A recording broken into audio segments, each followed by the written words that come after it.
$2.40. 9 people, 7 days. 21 meals. Not one person left the table hungry. That is the record a miner's wife set in a coal camp in Harlan County, Kentucky, in the winter of 1933. She did it with 40 things. Her great-granddaughter now pays a food magazine $34 to relearn. Half of those 40 things you cannot legally do in this country today. Let us go through all of them. There was a green enamel pot on her stove with pinto beans and a smoked hock in it.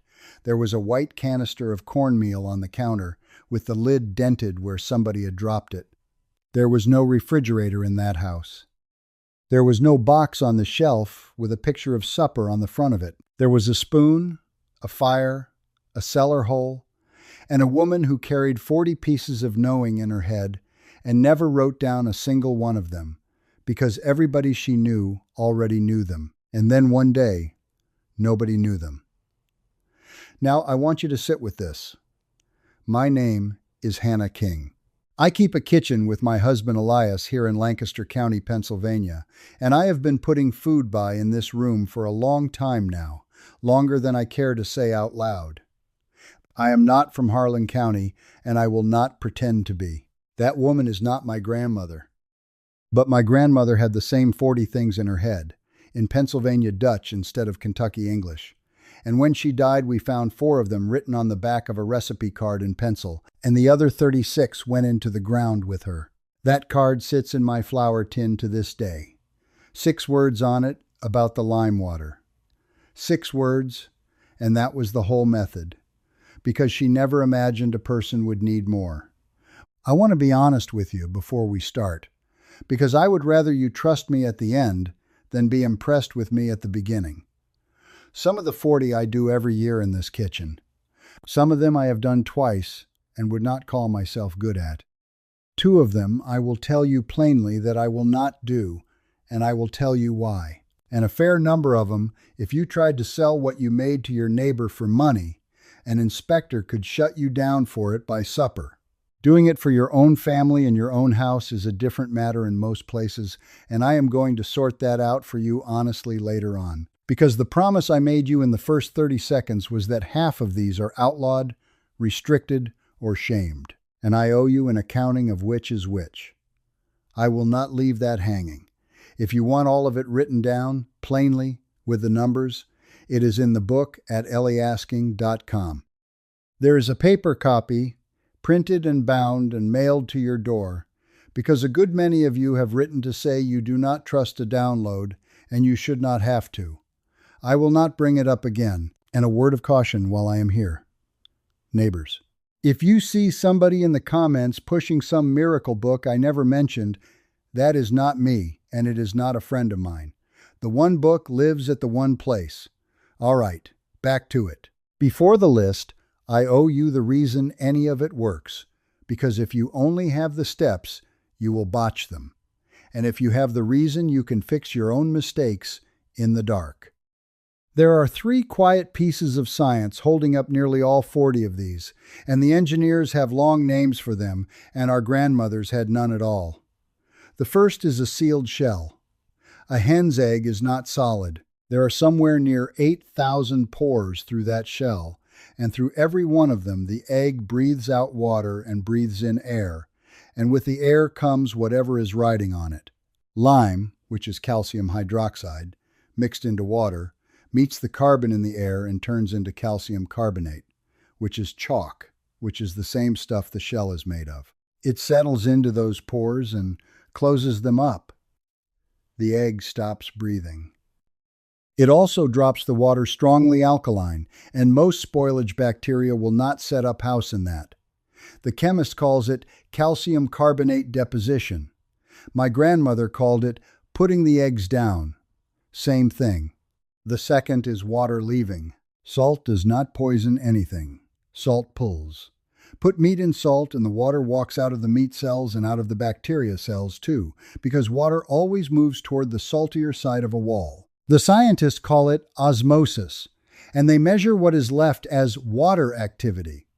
Below about a water activity of 0.85, most of what would rot your pork simply cannot work. That is the whole of curing. You are not killing anything. You are drying it out where it stands, with salt doing the drying instead of the sun. The third is sourness. Cabbage and cucumbers carry their own lactic acid bacteria on the leaf. Cover them in brine so no air reaches them, and those bacteria eat the sugars and make lactic acid, and the acid drops the crock below pH 4.6. Below that line, Clostridium botulinum cannot grow. It is not that the kraut is lucky. It is that the kraut made itself into a place where the dangerous thing cannot live. That is why a crock of sour cabbage in a cold corner was safe in a house with no refrigerator, no thermometer, and no laboratory, and it is why the same crock is still safe today. Sealed shell. Water pulled out. Acid dropped down. Hold those 3 in your head, and 30 of the 40 will make sense to you before I finish saying them. Now, let me do the arithmetic. Because a number from 1,933 means nothing sitting by itself, and I have watched people wave that $2.40 around like a magic trick. $2.40 in the winter of 1,933 is worth somewhere close to $60 today. Give or take a few dollars depending on which index you trust, and prices have run so hot these last few years that I would call it 62 and not argue with anybody. So set the trick aside. She was not feeding 9 people on $2. She was feeding 9 people on about 60. Now do it per plate. 9 people times 21 meals is 189 servings of food. $60 across 189 plates comes to about 32 cents a plate in today's money. 32 cents. And I want to be fair to her and to you both, so I will say the part that makes it less magic. The beans, the meal, and the salt were bought. The eggs, the greens, the milk, the lard, the kraut, the potatoes, and the apples were not bought. They were grown or kept or gathered the summer before, and that labor was real, and it was hers. And it does not show up in the $2.40. That is honest. The number is a grocery number, not a total cost. Here is the part that still ought to sting. Doing that same week today. Buying every bit of it at a store instead of keeping it. Running 21 honest meals for 9 people out of the same 9 or 10 raw ingredients runs me between $74 and $91 in this county in 2026, and closer to $91 the way prices have been climbing. A single grocery run for the packaged version of that same week, the boxed sides and the frozen trays and the cereal and the sliced bread runs a family of 9 somewhere near $260. And I have watched neighbors do it, so the gap is not $60 against nothing. The gap is about $85 against $260 for the same 7 days in the same house with the same number of mouths. She did not have some magic that vanished. She had about $175 a week of skill. That is what I am handing you. 40 pieces of it. I will say the numbers slow and clear, and if you are the sort who writes things down while you listen, get your pencil now, because I am not going to hurry. Number 1. Soup beans. A pound of dried pintos, an onion, a smoked hock, water to cover by 2 knuckles, 3 hours at a bare simmer while she did the wash. In 1933, a pound of pintos ran about 6 cents. Today, a pound runs $1.90 at my bulk store, maybe 2 1/4 now the way prices go. That 1 pound feeds 9 people's supper with beans left for breakfast. Nobody outlawed the bean. General Mills just put Hamburger Helper on the shelf in 1971 and spent 10 years teaching television mothers that stretching supper from scratch was beneath them. Number 2. Skillet cornbread. Buttermilk, cornmeal, 1 egg, salt, a spoon of soda, poured into a cast iron skillet that has been in the hot oven with bacon grease in it until the fat smokes. The batter screams when it hits. 22 minutes. The crust shatters under a knife. Cost her about 4 cents in 1938 and costs me about 41 cents today. The part most folks get wrong is putting the batter in a cold pan. The whole crust lives or dies on the pan being hot first. Number 3. Leather breeches. Green beans threaded end to end on heavy cotton thread with a sewing needle and hung off the porch rafter to shrivel dry in the fall air. In January, she broke off a length, soaked it overnight, and stewed it soft with salt pork until it tasted like the ground it grew in. One string, about 1.5 pounds fresh, makes a pot for 6. Do not skip this part. Dry them fast and dry them where real air moves.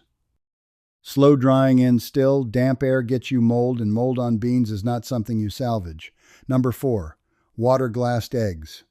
1 ounce of pickling lime stirred into a quart of cool water that has been boiled and cooled. A clean food-grade crock or a glass jar down in the cellar. Fresh, unwashed eggs lowered in gently, point down, covered by 1 inch of the lime water. That is the spring flush, when hens lay more than the family can eat, put by for December.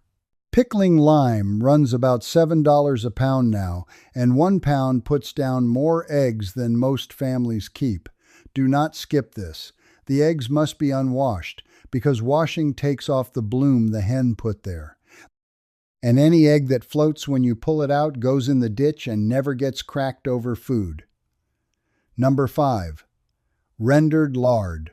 Leaf fat from the hog, cut into cubes, cooked low all day in a heavy pot until the fat runs clear and the cracklings sink, then strained warm through cheesecloth into crocks. 1 hog gave her a year of cooking fat. A jar of heritage rendered lard at a specialty grocer today is $16 for a pint, and I have seen 18. Crisco came on the shelf in 1911, and Procter & Gamble spent 60 years telling American housewives their grandmother's fat would stop their hearts. Number 6. The grease jar. Not lard, mind you, and this one costs nothing at all. A jar or a tin by the stove, and every bit of bacon fat off breakfast gets poured through a small strainer into it. That is your cornbread pan, your gravy, your greens, your fried mush, and your skillet potatoes for the week, and it was already paid for. Keep it covered. Keep it cool. 6 weeks on a cool counter, 6 months in the icebox, and if it smells like paint or old crayons, it has gone rancid and you start over. Number 7. Fried cornmeal mush. Leftover cornmeal porridge poured warm into a loaf pan the night before, set cold, sliced next morning into 1/2-inch slabs, and fried in that grease until the outside crackles and the middle goes soft as custard. Breakfast for 6. For the price of a cup of meal, call it 30 cents today. Kellogg's put cornflakes on the market, and inside 40 years, the American breakfast belonged to a box. Number 8. 3-day ham bone broth.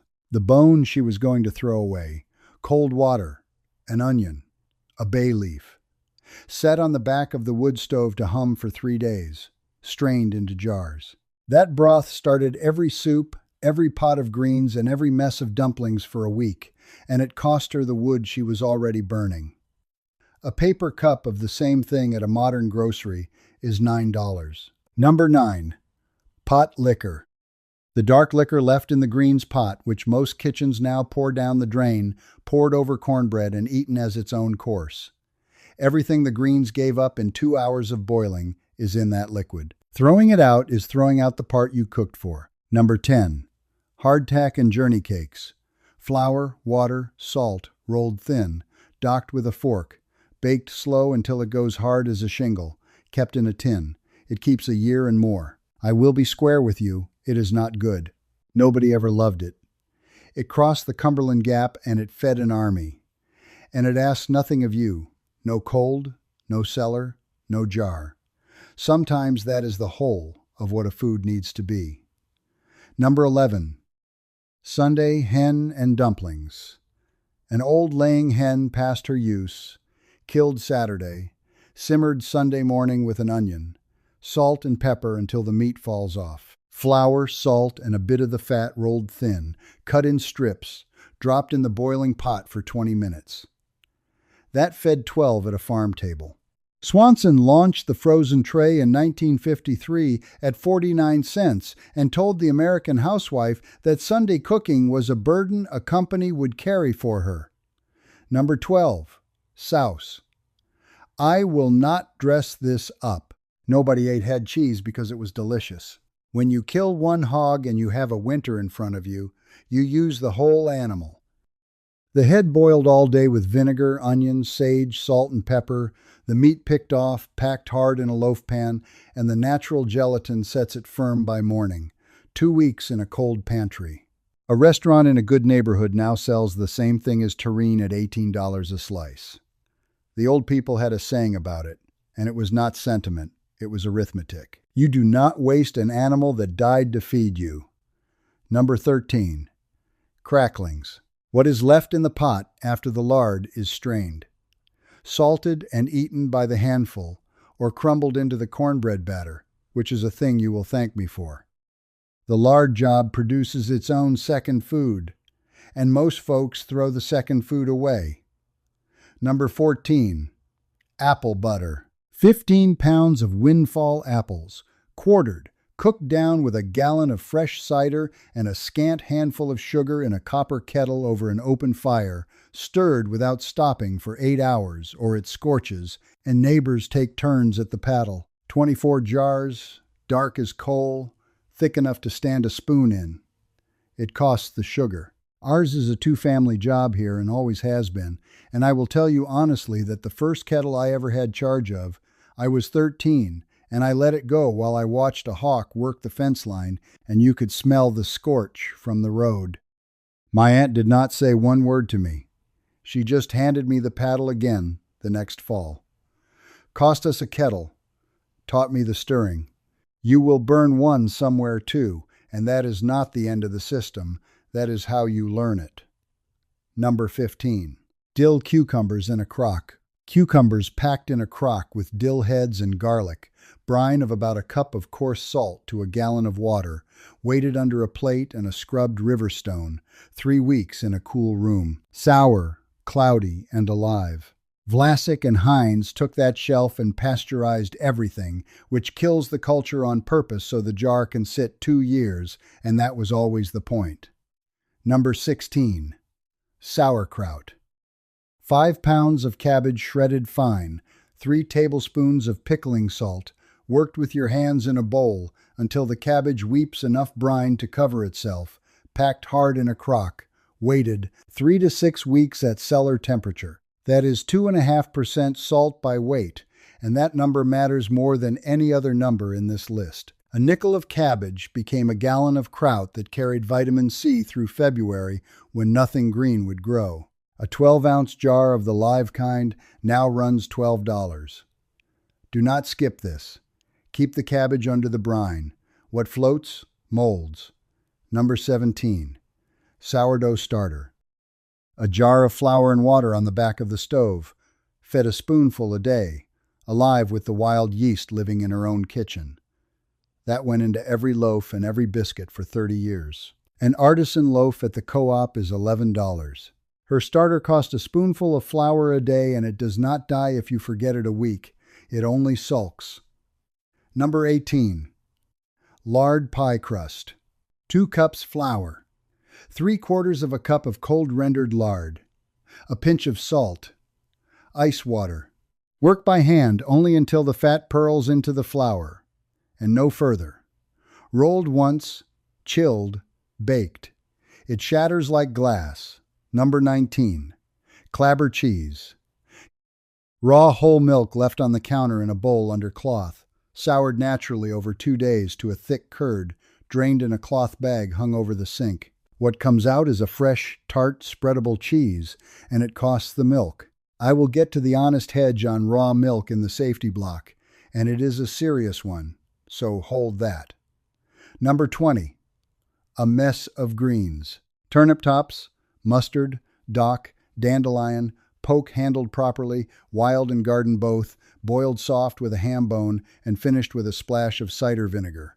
In 1934, that supper cost her the walk to the fence row. The USDA's own tables put turnip greens above milk for calcium by the cup. Nobody outlawed the greens. The aisle just quit carrying the ones with medicine in them because bitter greens do not ship well and iceberg does. Now, before I go on, I want to step out of the counting for a moment and ask how your fall is running. We are into the second week of October here, and the last of the tomatoes came in green, so those are on newspaper in the back room, ripening slow, and Elias has been at the corn since first light with our neighbor Amos Stoltzfus, who is 71 years old and will not be told to sit down. If you are watching from Australia, your seasons run backward to mine. So flip every month, I say. And if you know a better way than mine, one your own grandmother taught you, I want to hear it. Because I am certain there are folks listening who could correct me on half of this, and I would be glad of it. All right, back to the counting. Number 21, salt pork in a barrel. 100 pounds of pork packed in a wooden barrel with rock salt and brown sugar and brine enough to cover, kept cold. That barrel fed 8 people through a whole winter. Do not skip this one, because this is the one where the old way and the safe way part company, and I will say it plainly in the safety block in a few minutes. Number 22, the root cellar. Not a dish, a room. A dug space below the frost line that holds somewhere near 38 degrees all year, humid enough that potatoes do not shrivel, and separated enough that apples do not spoil what is next to them. 200 pounds of potatoes went down in October, and the last one came up in April. Cornell's Small Farms program still publishes cellar plans, and Iowa State's extension people put properly cellared roots at 6 to 8 months with very little loss. Nobody outlawed a hole in the ground. Post-war builders just quit putting one under the house. Number 23, sorghum molasses. Cane pressed at a mill.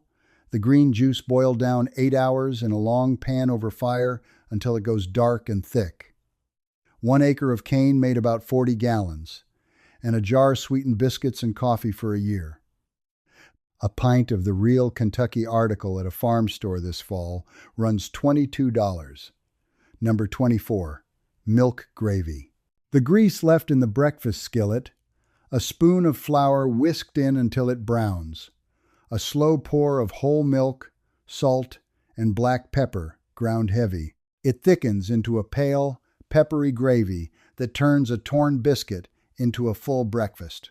Breakfast for 6 for a nickel then, about $1.10 now. Nobody outlawed gravy. They just cut home economics out of the public schools in the middle 1970s, and an entire generation lost the roux. Number 25, buttermilk biscuits. 2 cups flour with baking powder and salt. 4 tablespoons of cold lard cut in with 2 knives until it pearls. 3/4 of a cup of buttermilk stirred with a wooden spoon only until it holds. Patted, not rolled. Cut with the mouth of a jelly jar. 12 minutes in a hot skillet at 450. 90 seconds of real work.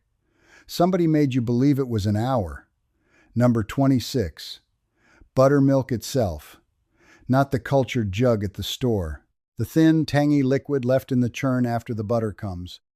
She got butter and she got the liquid that raises every biscuit in the house out of one job, and most people today buy those 2 things separately in 2 containers. Number 27, whey. The same principle, 1 step over. Drain the clabber cheese and you have a bucket of whey. It goes into bread in place of water, it goes into the soup pot, and what is left goes to the hogs. 2 foods and a feed from 1 bowl of milk. Number 28, vinegar. From apple peels. The peels and cores from the apple butter day, covered in water with a spoon of sugar, cloth over the top, 6 weeks warm, and then more. It goes to cider and then to vinegar, and it grows its own mother that you can pass on to a daughter. Your scrap becomes your acid, and your acid is what makes half the rest of this list keep. Number 29, dried apple rings. Cored, sliced thin, strung on thread and hung near the stove or laid out on screens. 3 pounds of fresh apple dries to about half a pound. They go into fried pies at Christmas and into a pot of ham. Store-dried apples now run about $11 a pound. Number 30, winter squash under the bed. not a technique so much as a habit. Cure the squash in the sun a week, then set them somewhere dry at about 50 to 55 degrees, and they keep for months with no jar, no salt, and no crock. It is the laziest preserving there is, and it is real. Number 31. Onions and garlic braided and hung. Same idea. Cured until the necks go papery, braided, hung in a dry place. Onions want dry and cool, not damp, which is why they do not belong in the same cellar corner as the potatoes. Number 32. Hominy from field corn. Whole dried corn simmered with wood, ashlie, or slaked lime until the hulls slip, then rinsed and rinsed and rinsed again.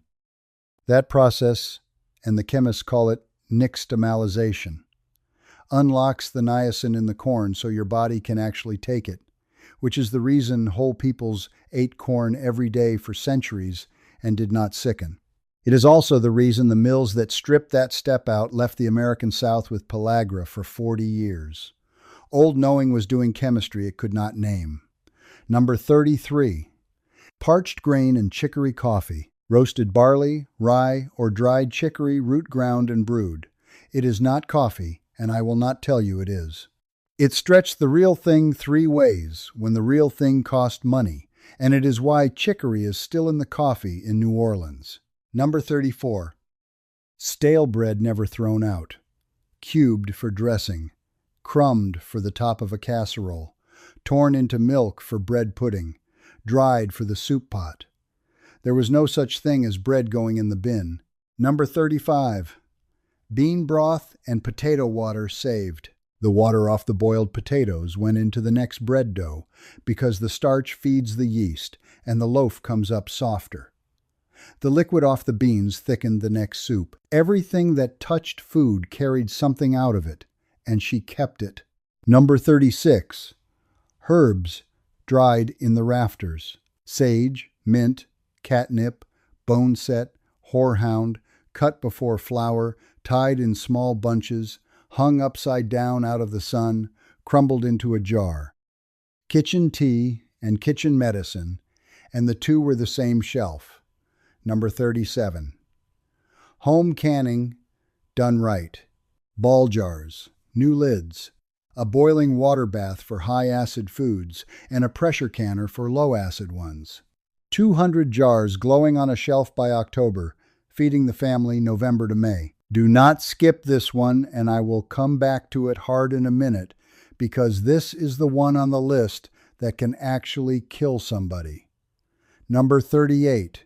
Pickled beets, chow, and the end of garden jar. Whatever was left in the rows in September, chopped together, vinegar, salt, a little sugar, put in jars. Here in Lancaster County, we call it chow, and there is a jar of it on this table right now. It is how a garden ends without waste. Number 39. The tallow candle and the soap kettle, out of the same fat. The fat that was not fit for the pie crust went to soap with lye from the ash hopper, and the hard tallow went to candles. One hog, and the kitchen got its cooking fat, its cleaning, and its light. And number 40. Seed saved from the garden, not a food at all. The last handful of beans off the best row left to dry on the vine, threshed into a paper sack, hung in the pantry, and planted again in May. That is the one that made all 39 others repeatable. That is why she did not need permission from anybody. And that is the 40. I want to calibrate the claim in the title now, the way I promised, because I owe you honesty more than I owe you drama. 40 things is honest, but they are not 40 equal things. 9 of them are recipes, 12 of them are preserving methods, and the rest, the grease jar, the pot liquor, the potato water, the saved seed, are not recipes or methods at all. They are habits, and the habits are worth more than the recipes because a habit does not need a good year. Now, I said in the first 30 seconds that half of these you cannot legally do in this country today, and that is a heavy thing to say, so let me sort it honestly, because there is a real difference between outlawed, restricted, and shamed, and the people who sell you food are happy for you to confuse the three. Truly restricted by law, and there are only a few. Raw milk is the big one. The federal government banned the interstate sale of raw milk for people to drink back in 1987, and roughly half the states restrict or forbid its retail sale inside their own borders, too. In many states, you may drink the milk of your own animal, and you may not sell me a jar of it. That is number 19, the clabber cheese. And it is genuinely a legal wall. Selling home-canned low-acid food, home-cured meat, or your water-glassed eggs to the public is restricted nearly everywhere by cottage food law. Home slaughter of a hog for your own family is legal in most places, and selling 1 ounce of that hog to your neighbor without an inspected kill floor is not. Now here is the honest part, and it cuts against the drama. Doing these things for your own household is legal almost everywhere in America. The lime water on the eggs is legal. The crock of kraut is legal. The salt pork is legal. The lard is legal. What was made illegal was not the method. It was the selling. The law did not come into your kitchen. It stood at your gate and made sure that only a company could hand food across it for money. And 1 generation later, a woman who could feed 9 people had no way to make $1 off the only trade she had. That is the true shape of it. And it is worse than a ban. Because a ban you can see. The rest of the 40 were not outlawed at all. They were shamed. And now the safety word, plainly, because 3 things on this list can hurt you, and I will not soften them. Botulism first. Clostridium botulinum lives in soil. It does not need air, it does not smell, it does not bubble, and the food it grew in can look and taste perfectly fine. It cannot grow below a pH of 4.6, which is why sauerkraut, pickles, tomatoes, with added acid, jam, and vinegar things are safe in a boiling water bath. It grows very well in green beans, corn, meat, broth, and potatoes, which is why every one of those must be pressure canned. At pressure, for the tested time, using a current USDA or National Center for Home Food Preservation recipe. Not your aunt's card, not mine. The tested one, and never, ever water bath green beans. That is the single most common way this kills people, and it has not stopped killing them. Second, curing. If you are salt curing pork today the way I described in number 21, you use a proper curing salt with measured sodium nitrite in it, and you follow a tested extension guideline for weight, time, and temperature. That pink curing salt exists for exactly one reason, and it is botulism in cured meat. Do not eyeball it, and do not use more of it, because sodium nitrite in quantity is a poison, which is why it comes dyed pink so nobody mistakes it for table salt. Keep it locked away from children. The old man in Kentucky used rock salt in a cold winter and hoped. We do not have to hope. Third, raw milk. And I am not going to lie to you to make my list sound better. Raw milk carries real risk. Listeria, Campylobacter, Salmonella, and the strain of E. coli that damages children's kidneys. Those risks fall hardest on children under 5, on pregnant women, on the old, and on anyone whose immune system is weak. If you do not know the animal, do not know the udder, and do not know that the pail was scalded, do not do number 19 at all. Buy cultured buttermilk and make a different cheese. That is not me being timid. That is me not wanting a letter from your daughter. And 2 small ones. Pickling lime is caustic. It burns skin, and it will blind you if it splashes. So wear glasses and gloves and add lime to water and never water to lime. And any preserved food that hisses, bulges, spurts, foams, or smells wrong goes in the trash sealed, not in the compost and not to the dog, and never to your nose for a second sniff. Now the questions I know are coming, because they come every time. Can I use hydrated lime from the hardware store instead of pickling lime for the eggs? No. Get food-grade pickling lime. The building material is the same chemical and is not made to food purity, and you are eating what is in the jar. Can I use iodized table salt for the kraut? You can, and it will work, but the anti-caking agent will cloud your brine and the iodine can slow the ferment, so pickling or canning salt is worth the dollar. Can I use apple cider vinegar in place of white for the chow chow? You can, it works the same. It costs a little more and it darkens the color. What you must not swap is the acid strength. Use vinegar labeled 5% acidity, because the whole safety of that jar rests on it, and a mild homemade vinegar of unknown strength does not belong in a canned product. Can I use bacon grease in place of lard in the pie crust? You can, and it will taste of bacon, which in a savory pie is a gift, and in a peach pie is a mistake. And storage, because this is the question I get most. Water-glassed eggs in the crock in a cool cellar hold 12 to 18 months, and you crack every one into a separate bowl first. Rendered lard, crock or jar, cool and dark, a year, and 2 in the icebox. Sauerkraut, under brine, cellar temperature 6 months and more, and it only sours further. Dried leather breeches and apple rings in tight jars, a year, and check the first week for any sign of moisture, because that is when a bad drying job announces itself. Pressure canned goods, cool dark shelf, best inside a year, and safe well past it, if the seal is hard and flat. Sourdough starter, refrigerated, weeks between feedings. The grease jar, 6 weeks on the counter. And if you live small, and a great many of you do, in a trailer or a second-floor apartment with no cellar and no smokehouse, here is the honest version for you. Skip the barrel and skip the root cellar. Those need mass and ground. Do the eggs in a 2-gallon glass jar in the coolest closet you have, on the floor, against an outside wall, and check the temperature with a cheap thermometer for a week before you commit eggs to it. Do the kraut in a 1/2-gallon jar with a weight, 1 small cabbage at a time. Dry your apples and beans on a rack over the heat vent. Keep potatoes in a paper sack inside a cardboard box in the coolest corner and eat them in 8 weeks instead of 6 months. You cannot do all 40 in an apartment. You can do 26 of them, and 26 is not nothing. Now let me lay out her week, because knowing 40 tricks does not tell you how the days went together, and this is the part nobody ever writes down. Monday, mush fried in grease with molasses, beans and cornbread at noon, beans again at night with a mess of greens.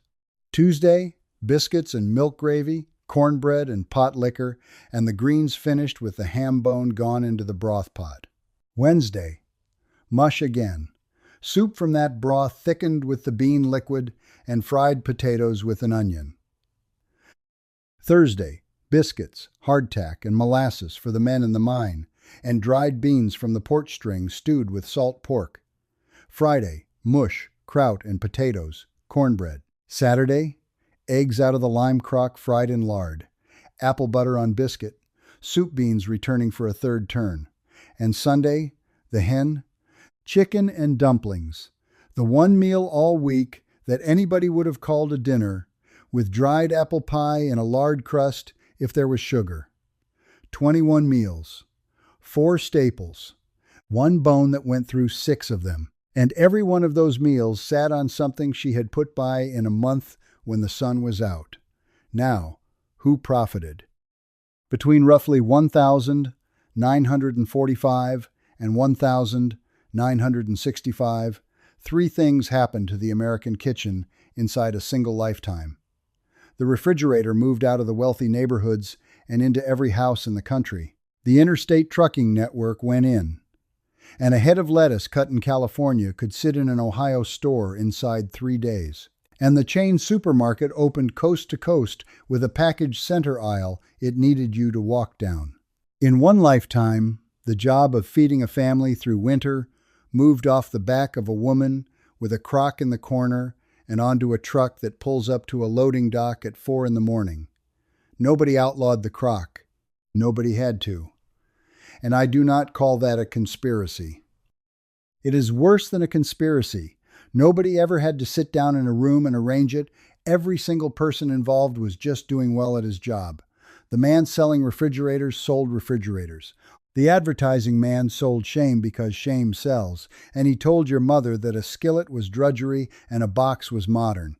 The regulator wrote rules for a real problem, and the rules happened to fall heaviest on the smallest kitchen. And the thing about a habit is that it only has to skip one generation to be gone, because it lives in hands and not in books. There is a great deal of money in a family that buys supper 365 days a year.